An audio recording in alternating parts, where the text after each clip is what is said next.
Assalamualaikum warahmatullahi wabarakatuh. Alhamdulillahirrabbilalamin. Wabihi nasta'in wa ala umurid dunya waddin. Wassalatu wassalamu ala asyrafil anbiya wal mursalin wa ala alihi wa sahbihi ajmain, amma ba'du. Yang saya hormati kepada adik-adik sekalian, siswa-siswi Madrasah Sanawiyah Al-Hikmah Kedaton Bandar Lampung, khususnya siswa-siswi kelas 8. Pertama-tama marilah kita panjatkan puja dan puji syukur kita kehadirat Allah Subhanahu wa taala, karena berkah rahmat beliaulah kita bisa belajar atau kita bisa menikmati hidup sampai dengan sekarang ini, atau bisa melaksanakan pembelajaran ini. Kedua kalinya sholawat bering salam tak lupa kita sanjung agungkan kepada baginda kita Nabi Muhammad SAW yang telah membawa kita dari zaman jahiliyah menuju zaman yang terang benderang seperti sekarang ini. Baiklah, untuk adik-adikku sekalian, anak-anakku sekalian, ini pertemuan kita pertama kali setelah kita melaksanakan pembelajaran semester 1. Kita masuk sekarang di semester 2 atau semester genap. Sebelum kita mulai pembelajaran, saya ingatkan lagi yang pertama, karena kondisi kita sekarang ini adalah masih dalam kondisi pandemi COVID-19 atau COVID-19. Jadi saya ingatkan kembali kepada seluruh adik-adik sekalian, saya berharap agar tetap di rumah saja, dan apabila memang itu harus keluar dari rumah atau harus melaksanakan kegiatan di luar, saya berharap atau kita berharap untuk tetap menggunakan protokol kesehatan, yaitu yang pertama menjaga jarak, yang kedua menggunakan masker, dan yang ketiga sering mencuci tangan dengan air mengalir. Dan kita juga berharap kepada Allah semoga kita dijauhkan dari penyakit atau virus atau wabah yang sedang melanda di dunia ini, ya, bukan hanya di Indonesia tapi di seluruh dunia. Semoga kita dijauhkan dari penyakit-penyakit tersebut, ya, supaya, dan kita juga berharap semoga pandemi ini cepat berakhir supaya kita juga bisa pembelajaran tatap muka secara langsung, ya. Jadi kalau secara daring ini memang kurang maksimal. Itu yang pertama. Yang kedua, saya berharap juga untuk anak-anakku sekalian yang masih yang masih kurang aktif dalam mengikuti pembelajaran daring atau pembelajaran online, saya berharap mulai saat ini bisa aktif dalam mengikuti pembelajaran tersebut. Dan mungkin kawan-kawan yang lain juga bisa bantu untuk mengingatkan bahwasanya kita sudah mulai untuk pembelajaran, walaupun pembelajaran kita melalui online atau daring, ya. Itu beberapa pesan dari saya. Tetap semangat, tetap bersyukur, ya, karena apapun yang terjadi kita harus tetap mensyukuri atas nikmat yang sudah diberikan oleh Allah, ya. Jangan karena pandemi seperti sekarang ini kita mengeluh, ya, jangan. Usahakan tetap bersyukur, karena kan tidak semuanya pasti ada hikmah di balik semua yang kita rasakan sekarang ini, ya. Tidak semua itu musibah, pasti ada hikmahnya. Jadi kita tidak boleh untuk mengkufur atau tidak mensyukuri nikmat. Itu, ya. Untuk adik-adikku sekalian, mungkin hari ini kita langsung saja untuk pembelajaran kita. Pembelajaran atau pelajaran kita hari ini ya masih sama, yaitu akidah akhlak kelas 8. Kita masuk di semester 2. Baiklah, sebelum saya lanjutkan, seperti biasa untuk absensi pembelajaran kita kali ini, yaitu seperti yang sudah-sudah, dengan cara yaitu menonton atau menyaksikan video pembelajaran terlebih dahulu sampai selesai tentunya.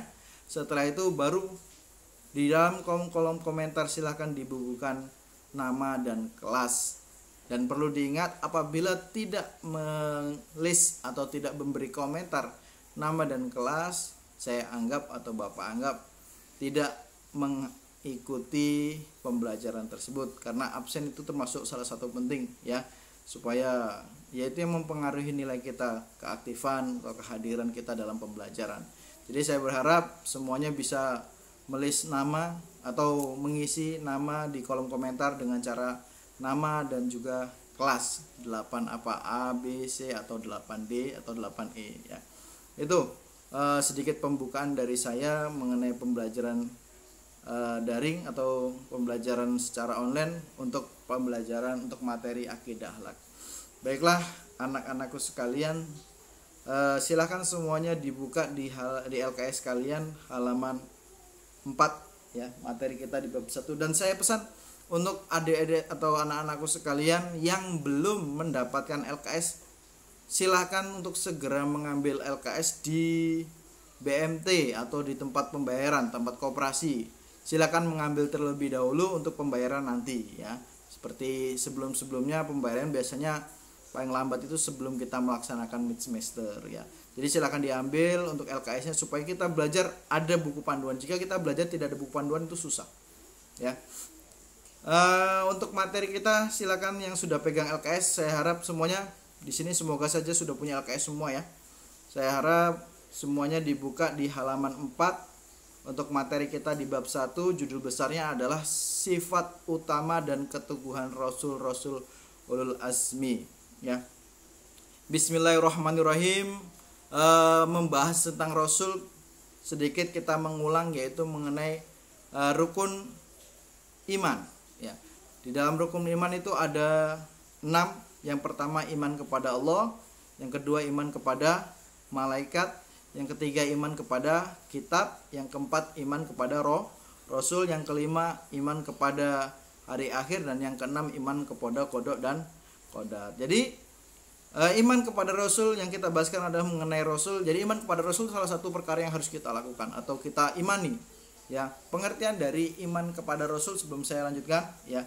Pengertian dari iman kepada Rasul itu adalah kita percaya dan kita yakin bahwasanya Allah sudah mengutus para nabi dan rasul ke muka bumi ini untuk menyampaikan wahyu yang sudah diberikan oleh Allah dan membawa kita ke jalan yang lurus ya. Itu pengertian dari iman kepada. Intinya yang namanya iman kan percaya dan yakin. Dah saya lanjutkan. Di halaman 5 ada bagian A, judul besarnya adalah Rasul-Rasul Ulul Azmi. Nomor 1, pengertian Rasul-Rasul Allah. Rasul secara bahasa saya bacakan terlebih dahulu. Rasul secara bahasa berasal dari kata arsala, artinya mengutus. Setelah dibentuk menjadi kata Rasul berarti yang diutus atau utusan. Ingat, pengertian Rasul secara bahasa adalah utusan atau yang diutus.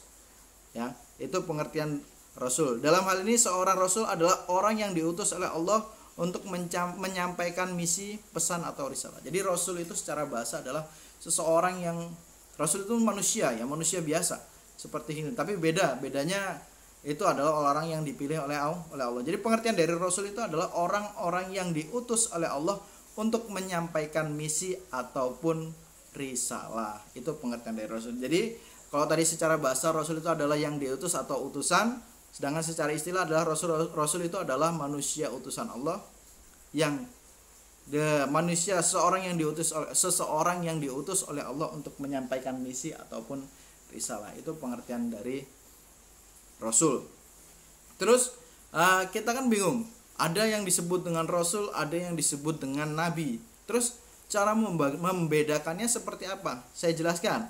Jadi di sini menurut Samarkandi, Rasul secara istilah adalah manusia biasa, laki-laki yang dipilih oleh Allah untuk menerima wahyu.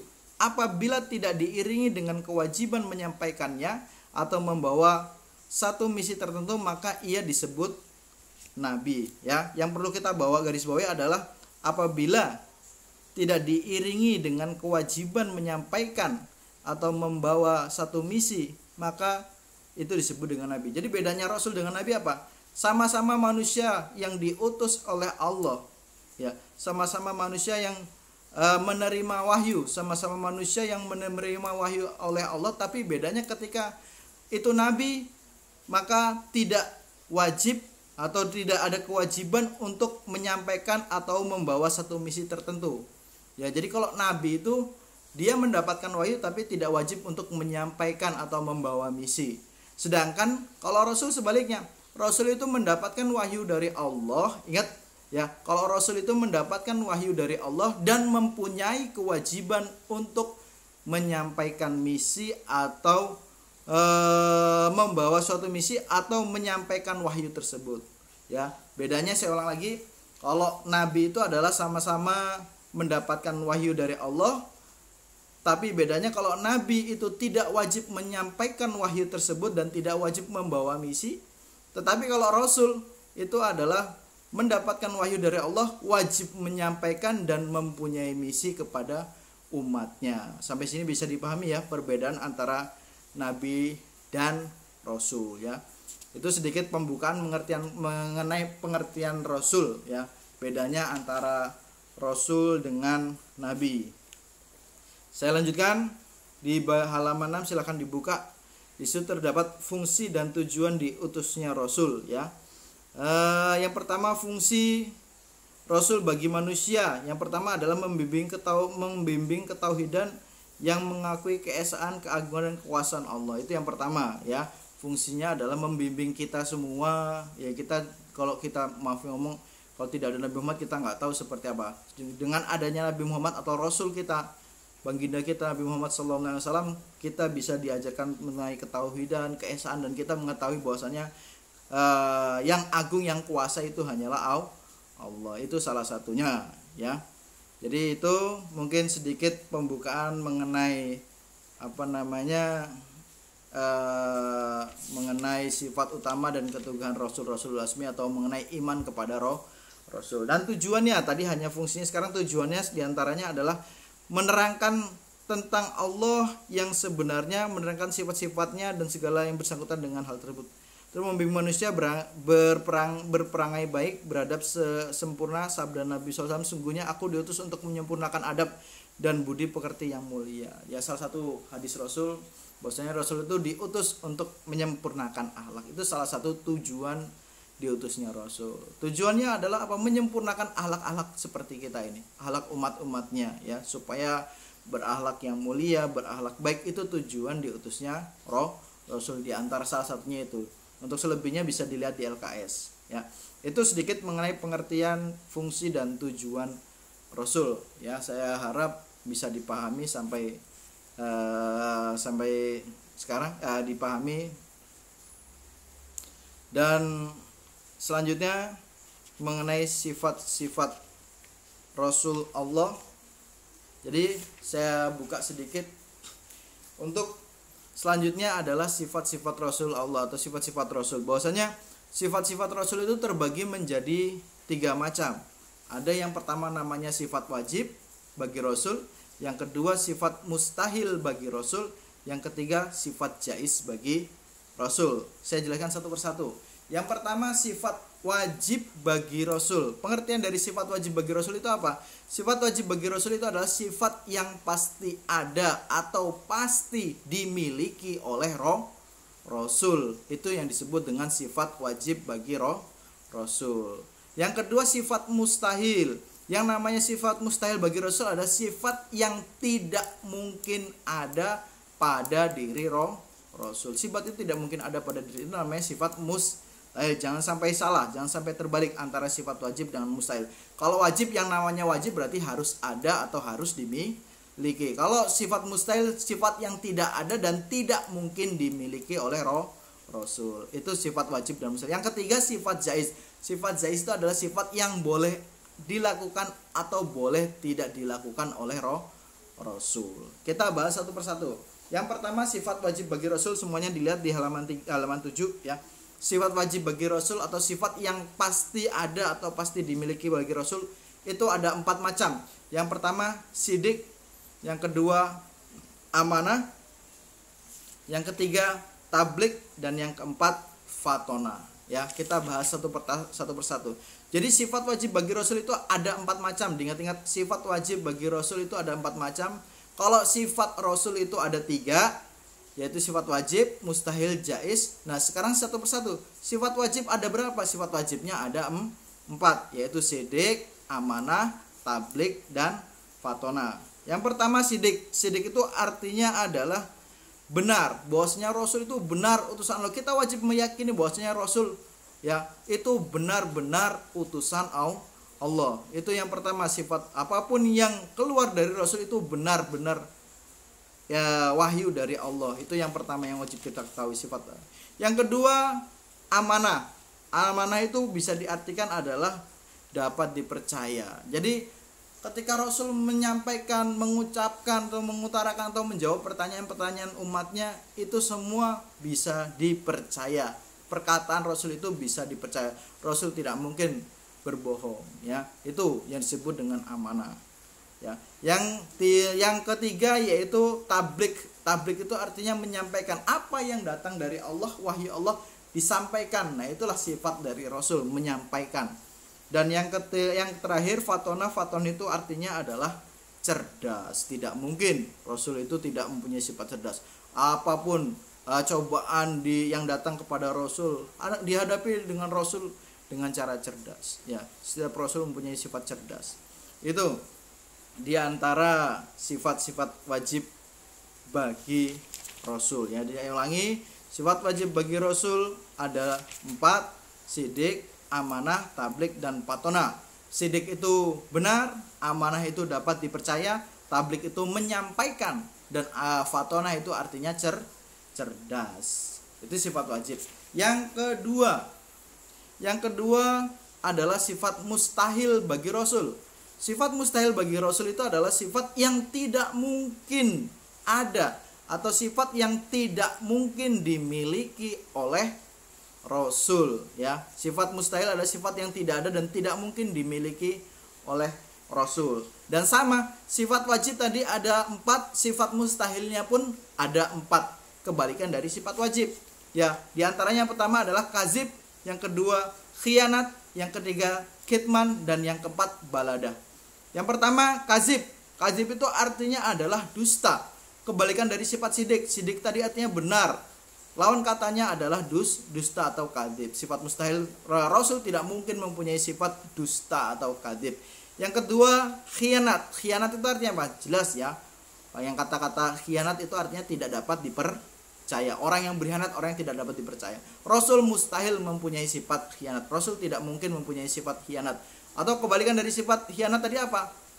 Amanah. Sifat wajib bagi Rasulnya yaitu dapat dipercaya. Yang ketiga, khitman. Khitman itu artinya tidak menyampaikan. Tidak mungkin ketika Rasul mendapatkan wahyu tidak disampaikan, itu tidak mungkin. Semua pasti disampaikan oleh Rasul. Yang terakhir balada, artinya bodoh. Mustahil bagi Rasul itu mempunyai sifat bodoh. Jadi antara sifat wajib dan sifat mustahil itu sama, dan itu adalah kebalikan dan jumlahnya sama. Kalau sifat wajib tadi ada 4, sidik, amanah, tablik, fatona. Sifat mustahil pun ada 4, kadzib, khianat, khitman, dan balada. Dan artinya pun itu kebalikan. Sidik dapat dipercaya. Sifat mustahilnya adalah kazib, artinya dusta. Yang kedua sifat wajib adalah amanah, dapat dipercaya. Sidik itu artinya benar tadi, ya, maaf. Yang kedua amanah artinya dapat dipercaya, kebalikannya khianat. Khianat itu artinya tidak dapat Sifat wajib yang ketiga adalah tablik, artinya menyampaikan. Sifat mustahilnya apa? Yaitu khitman, tidak menyampaikan. Yang terakhir sifat wajib itu adalah fatona, cerdas. Sedangkan sifat mustahilnya apa? Balada, bodoh. Jadi mustahil Allah mempunyai sifat bodoh. Itu. Dan yang terakhir sifat zaiz, ya. Sifat zaiz bagi Rasul ya sifat yang boleh ada atau boleh tidak ada. Boleh melakukan, boleh tidak melakukan. Contohnya, Rasul itu mempunyai sifat lapar, mempunyai sifat ngantuk, membina keluarga dan lain-lain, itu boleh dilakukan dan boleh tidak dilakukan. Seperti halnya kita mau menikah, tidak menikah, lapar, ngantuk, itu adalah sifat zaiz bagi Rasul, ya. Jadi ada 3, wajib, mustahil, dan zaiz. Wajib itu ada 4 macam, sidik, amanah, tablik, dan fatona. Mustahil ada 4 macam, kadzib, khianat, khitman, balada. Dan zaiz itu tidak ada pembagian. Zaiz yaitu sifat yang boleh ada dan boleh tidak ada, boleh dilakukan dan boleh tidak melakukan bagi Rasul ya. Itu tadi mengenai sifat-sifat Rasul, pembagian sifat-sifat Rasul. Sampai sini mungkin untuk selanjutnya adalah pengertian Rasul ulul azmi. Ini mungkin untuk pertemuan minggu depan ya. Kalau saya lanjutkan sekarang kayaknya ini durasi sudah 20 menit, terlalu panjang ya, karena kita tidak boleh memaksakan, takutnya yang kuotanya sedang menipis jadi habis ya. Itu mungkin sedikit pembelajaran kita hari ini. Bapak atau saya berharap semuanya bisa dipahami dengan baik, dan apa yang sudah kita pelajari itu bisa diamalkan atau diaplikasikan ke dalam kehidupan kita sehari-hari ya. Salah satunya ini, kalau kita merasa kita beriman, kita harus tahu yang namanya iman kepada Rasul. Jangan cuma iman kepada Rasul, kita harus tahu Rasul itu apa, pengertiannya, perbedaan antara Rasul dengan Nabi. Rasul itu mempunyai sifat apa saja sih, itu harus tahu. Biar lebih mantap iman kita kepada Rasulnya. Bahkan kita harus tahu cerita-cerita tentang Rasul dan Nabi tersebut ya. Bahkan kita wajib mengetahui ada berapakah jumlah Nabi dan Rasul. Itu untuk pertemuan ke depan ya. Baiklah, mari kita tutup pembelajaran kita kali ini dengan bersama-sama mengucapkan lafaz hamdalah alhamdulillahirabbil alamin. Dan saya ingatkan kembali, untuk absensi seperti biasa silakan isi kolom komentar dengan nama dan kelas ya. Kurang dan lebihnya mohon maaf, kepada Allah saya mohon ampun. Saya iri. Wabillahi taufiq wal hidayah. Wallahu muwaffiq ila aqwamit thoriq. Wassalamualaikum warahmatullahi wabarakatuh.